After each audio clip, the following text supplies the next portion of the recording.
Good evening and welcome to the University of Wisconsin Division of Extension December 8th Beef Special Edition. My name is Sandy Stitchin and I am your facilitator this evening. Our presenters are Amanda Cauffman, Bill Halfman, Carolyn Eady, and Ryan Sterry. Our objectives for this evening are to increase awareness of the decision-making tools available at our University of Wisconsin Division of Extension Livestock website. And we want to do that by presenting them during a virtual meeting in order to increase the user's comfort level. Specifically, we're going to talk about the newest tools that determine forage needs and match the forage inventory to the animals, as well as increase the awareness of what it costs to raise heifers while accounting for all of the potential expenses occurred while raising them. All right, thank you, Sandy. Again, my name is Ryan Sterry, and I'm the agriculture agent for St. Croix County up in the northwest corner of Wisconsin.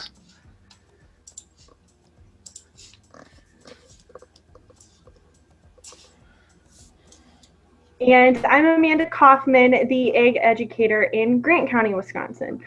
Tonight, Ryan and I are going to walk you through the replacement heifer closeout spreadsheet.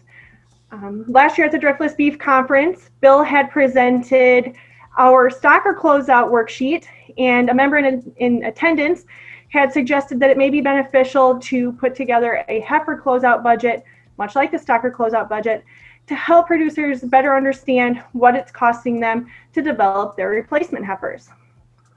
Now, this is a closeout budget, and it's fairly important to understand that this is not going to help you make any predictions. What it is best used for is systematically evaluating what it costs a producer to raise a specific group of heifers.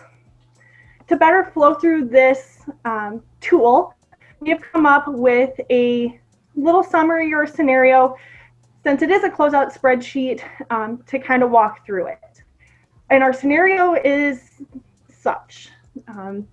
The group of heifers that we are analyzing were weaned in 2018 and would have calved in the spring of 2020. This is a seed stock operation that is 110 cows to calve in. The farm owns its own pasture, feed, and equipment, but what you will see is that we do allocate values for the pasture and the feed and the equipment. We put in these opportunity costs. And to just make sure that everybody's on the same page, an opportunity cost is the value that we could get for that feed or that pasture, whether it be renting it out or selling that feed, if we hadn't retained these replacement heifers. Going back to the scenario, this operation needs to calve in 15 heifers to maintain their herd size. There were 50 heifers that were weaned, and from these 50 heifers, we need to, this operation had to pick the top 15 that best fit their wants and needs. The heifers are weaned in early October and remain in the dry lot until they are AI'd. The heifers are synced to be AI'd the first week of July, and once the group is AI'd, they are put on pasture and ran with a bull for cleanup. So with that being said, that's kind of our scenario, and now we can move on to the actual tool to kind of run through how this works. So the first tab that we come to is the replacement heifer cost summary. And at the top, we can see where we are going to input the number of heifers weaned. Now remember, this is a seed stock operation, and they're going to operate a little bit differently than some of our commercial operations. So they are going to keep those 50 heifers until they can make the decision on which 15 they're going to keep. So of those 50 heifers, there's also an area to input the average weight and the market value of those heifers so that we can calculate an opportunity cost if you were to sell the whole group once they've been weaned and hopefully backgrounded. And that's going to give us a value per head. And scrolling down, we can see the number of heifers calving into your herd from this group is at 15, and the remaining 35 heifers we're going to sell, or the remaining 35 heifers we're going to sell prior to calving. If you are a commercial operation, obviously you're not going to have all those heifers for near as long. But maybe you have a heifer that didn't breed back or didn't breed. Maybe she had some other issues that you had to sell prior to calving. That heifer would go into that category. And then we have the total revenue of those heifers sold in the bottom cell. In scrolling down, as we said in our scenario, as we said in the scenario, those heifers were out on pasture with a bull for a period of time. So we have to include the number of acres that these heifers were on pasture and that value. So as we can see, those heifers were on 14 acres of pasture, and we assigned a $40 per acre value. Again, that's the opportunity cost. And scrolling down, we can see where the inputs from the other cells are eventually going to go. And we can also see that down here under the other livestock costs, there is two areas where we can input any interest, whether that be for the cattle, the feed, or a direct expense. So maybe we put up a new building and we have some interest that we have to pay for that, or that needs to be allocated to this group of heifers. There's also an area where we can input any bedding costs, as well as other supplies and a transportation cost. Maybe we have to move these heifers from one farm to another, or maybe the pasture that they're in is across town and we have to truck them back. That's where we're gonna put that expense. And scrolling down, there's also an area where we can input any yardage costs. Now, one thing to keep in mind is that we don't want to double count any expenses from our yardage costs in the other tabs throughout this spreadsheet. So any equipment used, maybe for scraping, yard, or any labor, we don't want to double count as we get going on throughout the spreadsheet. So I'm now going to toss it over to Ryan, and he's going to talk to you about the fencing and pasture cost tab. All right, thanks, Amanda. So our next tab here covers fencing and pasture costs. So on our top lines here, this is customizable to your own operation, but in this particular case, we have seed, herbicide, fertilizer, lime listed. In this particular example, there is some spot treatment herbicide and fertilizer that got included in the costs. But if you had done some reseeding, liming, whatnot, you definitely should include those expenses here as well. So along with what the cost was, there's a column for years of useful life and then percent allocation to that group of heifers. So for example, if we had applied lime to this pasture, that has more than 1 year of useful life. You might want to spread that cost over 3-4 years, and that column allows you to do that. Also, if you're sharing pastures, if the heifers aren't out there the full time, you can also split that allocation to percent annual grazing season, that third blue column over. So that just lets you do some customization, but we definitely want you to think a little bit about what pasture expenses you might have, to be honest with yourself, and what this enterprise really costs you. If you want to scroll down just a little bit further, we get into fencing, and in this example, there was some barbed wire and T-posts that had to be replaced. And again, there's that years of useful life. So in this example, those costs are going to be spread across 7 years instead of incurring all that cost in 1 year, and also the same percent allocation. So one thing that we do want to highlight, and this is carryover from the Stalker budget that, or closeout that inspired this spreadsheet, is you do need to include some fencing pasture upkeep costs if this is going to be a sustainable enterprise. There's not a right or wrong number, but I know nobody likes going out there fencing and driving fence posts and that, but that is a very practical part if you're going to be doing this. So it is important just to think a little bit about what those costs might be. Make sure you include them in here. If we were doing this meeting face-to-face, we'd have some side conversations of, hey, do you include some fencing expenses in your annual budgets or not, or whatnot? A little tougher to do that that over Zoom, but that'd be just one thing I throw out there for you. You don't have to answer it. But think about that. Yeah, have you ever thought about just what do I really need to put into my fencing expenses? And if you look down just a little bit further, you can do the same thing with temporary fencing. So in this example, we didn't charge anything for that, but the poly wire or electric fence post would be an example of items to put down here. And then if we want to jump over one more tab, we get into the machinery and equipment. And this is going to be a lot of the same similar things where we want to look at years of useful life and percent allocation. Equipment, there's one extra step where we have to look at what's the current market value and what's the estimated ending value to try and help us get a little bit better estimate of what the annual depreciation expense is. And as Amanda pointed out earlier, we don't want to be double counting things. We want to account for everything. But if you're, say, your manure spreader scraping, those things that Amanda listed in her example are included in your daily yardage costs, don't list your manure spreader and those things in the machinery as well. So one of the better, or not better, but one example that always helped me think this through, for thinking this is more as a stock or enterprise, just the pasture expense. I might have a gator that I got to use to go out and check heifers. I might have a tractor and mower that I have to go out there and use to clip weeds. That's not going to show up anyplace else. That would be very appropriate expenses to put here.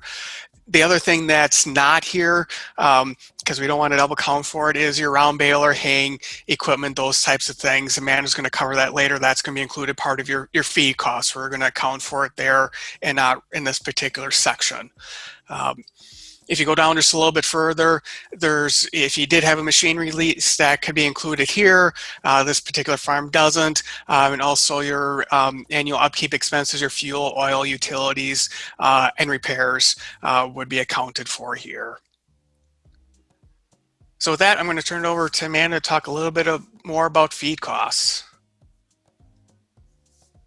Oh, you're muted. I'm sorry for that.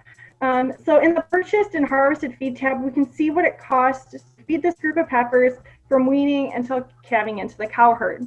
As you can see, we have two different winters to account for, because we're going to feed those heifers for 2 winters before they even have a calf. And as you can see, we have 2 different diets, and much like the forage tool that Carolyn and Bill had walked you through, we're going to account for any storage loss, and we have to put in the price per ton as fed. As we scroll down, we can also see where we can input any supplements or anything that they would have received out on pasture. And again, we have that storage loss and the price per ton as fed. And going back up a second, we also have a area where we can input the number of days that these heifers were fed in a dry lot. Now, that 420 is not a consecutive number of days. However, it's the total number of days that they would have spent not out on pasture. And as we scroll down, we can see where we can input the number of days where these heifers were on pasture. And scrolling down, this tab also has some really helpful price adjusters to get the dollars per ton on an as-fed basis. And the ones that we have available on this spreadsheet are the shelled corn, the eared corn price adjuster, and the hay and haylage price adjuster. And I'm going to pass it back to Ryan to talk to you about the AI and pharmaceutical tab.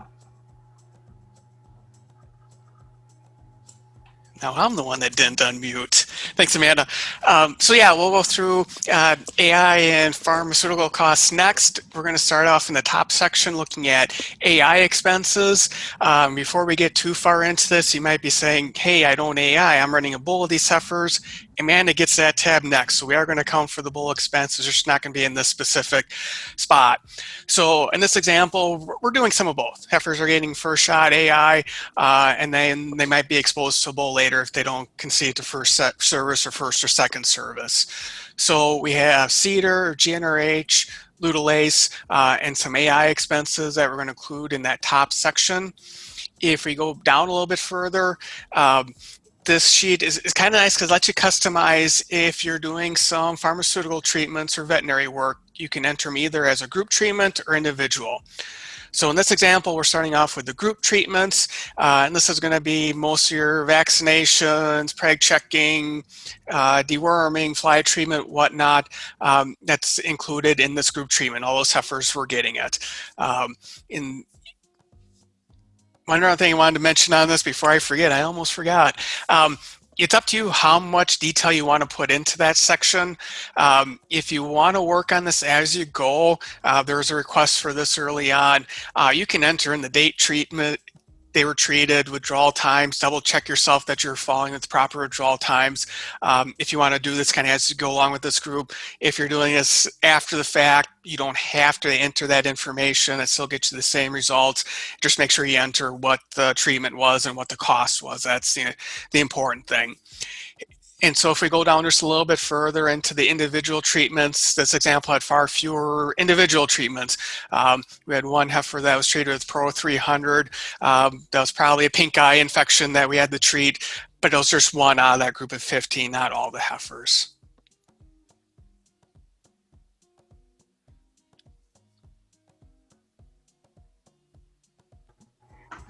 So then the next tab that we're going to jump to is the bull expense tab. And as Ryan said, we need to be able to account for any bull expenses that these heifers would have acquired. If they were exposed to a bull, they're going to have some type of bull expense. So as we can see at the top, we can put in a description of the bull, whether that be a name, a number, what have you. You can go ahead and put that in the description. The purchase price of that bull. Now, even if your bull is home raised, you're going to want to put a value in that box of what you could have potentially sold that bull for. We have the years intended, we intend to keep him, an expected called income. And these may be optimistic numbers, or maybe he sells for a lot more than that, but this is what you would expect. Okay.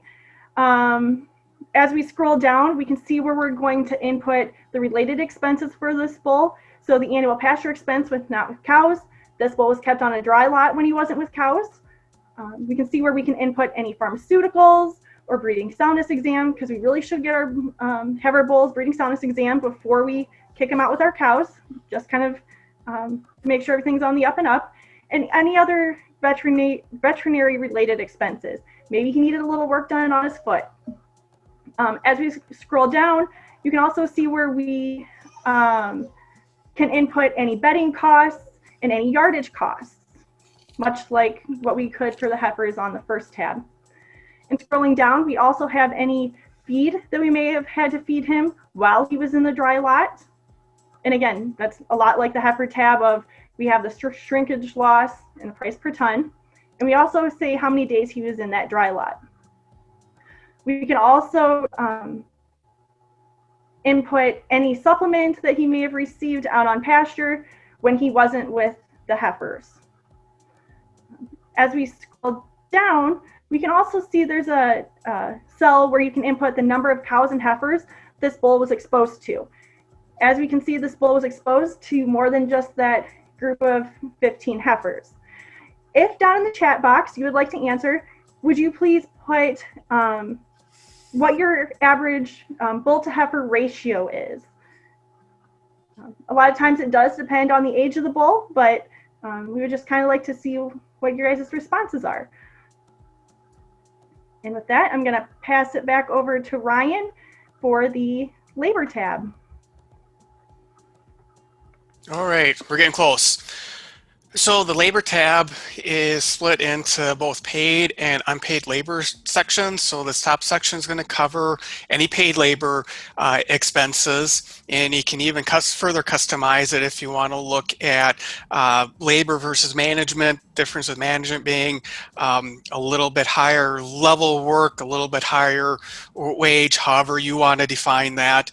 And again, we don't want you to double count if you're counting some of this in your yardage costs, but there's labor expenses, so let's be honest with ourselves. So in this example, there's 1 hour a week, just kind of general labor around the farm, checking heifers on pasture, whatnot. that we're going to include in there at $10 an hour. If we go down below that, there's unpaid labor and management. So in this particular program, the unpaid labor and management isn't calculated into the final number, but we put it in here because we still think that's a very important number for you to know, figure out for yourself. Just as Amanda started off our talk with talking about opportunity costs, there's also an opportunity cost with your unpaid labor as well. There's other things you could be doing with your time if you really wanted to, if you weren't doing this. So again, it's not going to be reflected on that home tab there, but it might be useful for you just to think about this real quick, what kind of labor you're putting into the Heifer enterprise, just for your own knowledge. So with that, we've gotten through all the tabs, and it brings us back to this first tab we started with, and hopefully it makes a little more sense. There's a lot of yellow cells on there that were automatically calculated. Well, they're carrying over from these tabs that we just were showing you. So in the summary on this particular scenario, we go through our variable and fixed expenses, carry down the income from the sale of heifers that didn't calve on the farm, and we get this total net cost for raising replacement heifers. So in this scenario, that total cost came in around $26,500, or just over $1,760 per heifer that calved out.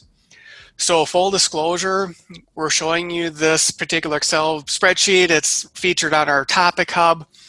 You're not going to hurt any of our feelings if you say, I don't want to use this particular spreadsheet. What we really want you to do is think about how to calculate this expense for your own farm. And also think about all the different variables that might go into this. We might have a few more friends if we told you pasture is free, it doesn't cost you anything, labor is free, it doesn't cost you anything. The bull on pasture is free, it doesn't cost you anything. And you might be like, oh, my numbers look great. You got to be honest with yourselves. So with that, I know Amanda had a few thoughts too on this summary. It doesn't tell you if that 1,700 is a good or bad number. That's up to you to figure out, is this where we need to be or not? So I'll turn it back to Amanda. Exactly. So that 1,700 number allows us to know the value of our replacement heifers and help us to make better management decisions, such as, can we purchase those heifers cheaper? Or what is that value of us, being able to make those decisions for these replacement heifers, such as what they're fed, or maybe what bull they're bred to, or if they're going to be AI'd or serviced naturally by a bull. Kind of knowing what the value is of those heifers can better help us make some of them hard decisions with our replacement heifers leading into our cow herd.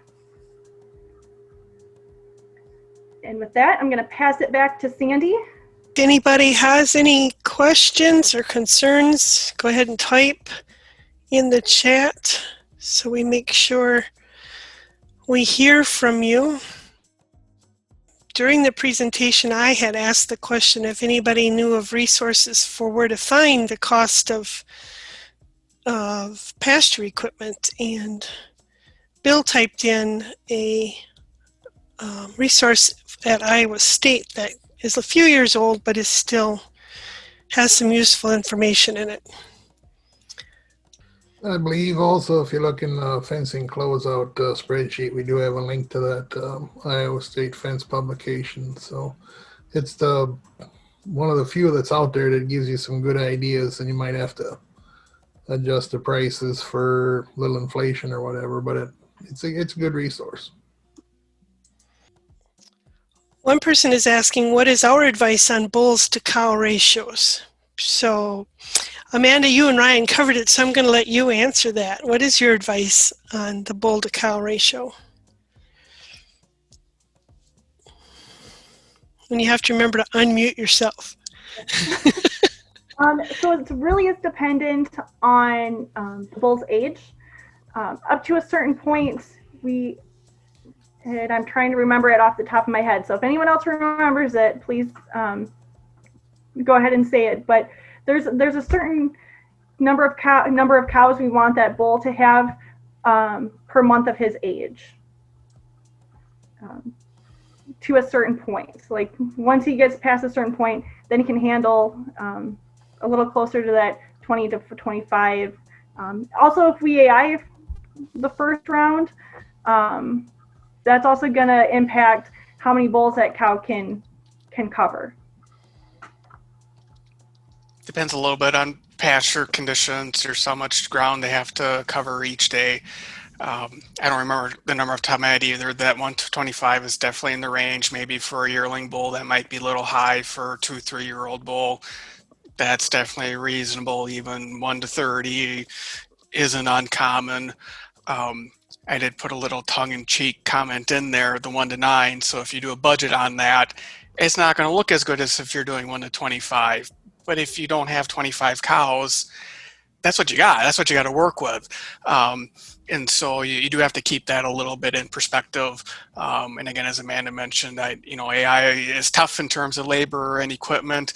But in that example, uncle that has 9 cows, is he better off trying to look at AI instead? It depends. There's not a right or wrong answer to that, but that's one of those things that try to use to get you thinking a little bit about it. But definitely keep the bull's age in mind. I think Amanda made a comment earlier in the bull budget about trimming a bull's feet. There's no shame in doing that if that's what it takes for him to cover the herd that summer. Those are those bull upkeep things that you need to do. One of the good things about that bull expense tab, we got kind of excited putting that one together. Just looking at how much you have invested in that bull. Again, they're not free, so treat them like the investment that they are and give them the care that they need.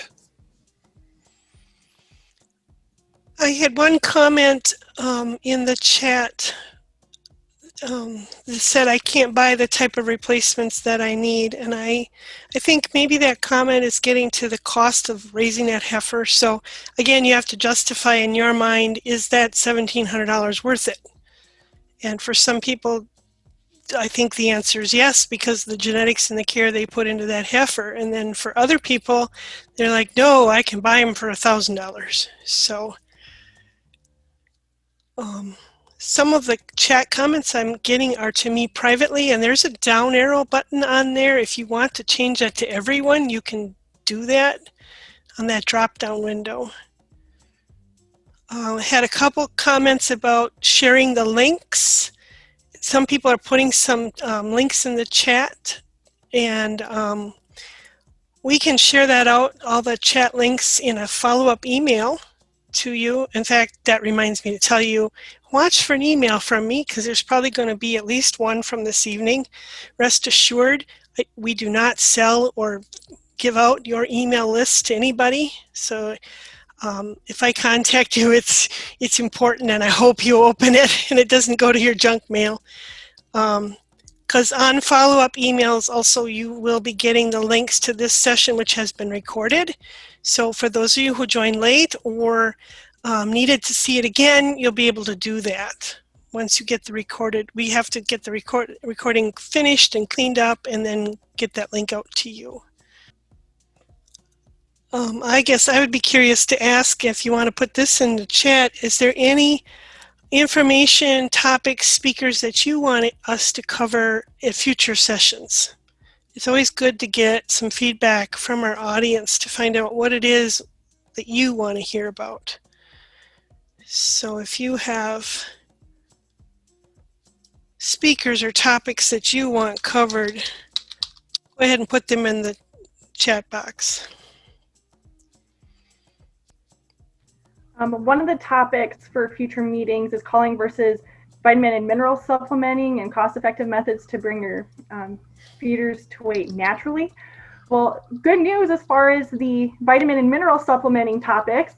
On January 12th, we will have Dr. Stephanie Hansen from Iowa State University talking to us about vitamin and mineral supplementing and requirements, not only for the cow-calf enterprise, but also for the feedlot. So tune in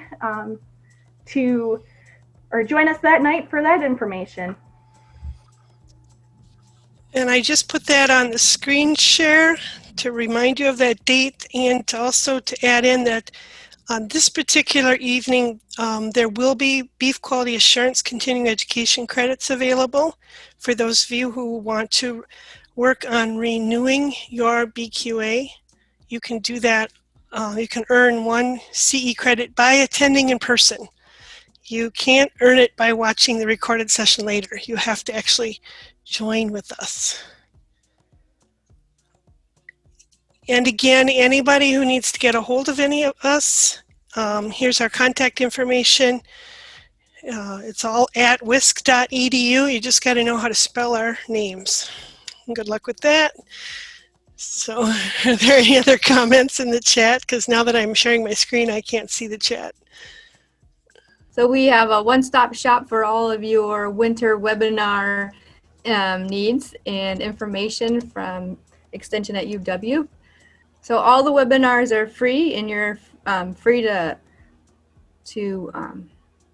register for as many as you'd like and make sure that you get topics that you want. And I'm sure that you went to hear when you signed up for our session tonight, but more have been added as we go along. So if you run down the page, here are some more topics throughout the month of March, and I think some are scheduled into April. So we have some beef and dairy, farm management, small ruminant with sheep and goats topics. So we meet again on January 12th, and then we are also participating in the Driftlifts Beef Conference, which is beginning on January 26th. You register for that on a separate location. And then we join back up with our Beef Special Editions in February. February 9th would be the next one then with Dr. Dan Thompson. And then our March is on March 9th, and that one I believe is with Dr. Dorfer for Harry Heelwort. That's February 23rd. February 23rd, see? Gotta let Carolyn do it. That's okay. And then in March we have our pasture weed management, and then we'll be doing a co-hosting one with a small ruminant group where we'll be looking at direct marketing and some meat sweets from Cornell. And that will wrap up our winter series. So again, thank you all for joining us this evening. I'd just like to say feel free to reach out to us by email if you have questions for us at a later time, or would just like to communicate with us individually. We're open for you guys to do that. So just, if you forget our emails, just can search us at the Livestock Topic Hub underneath the People section. Thank you. Have a great night.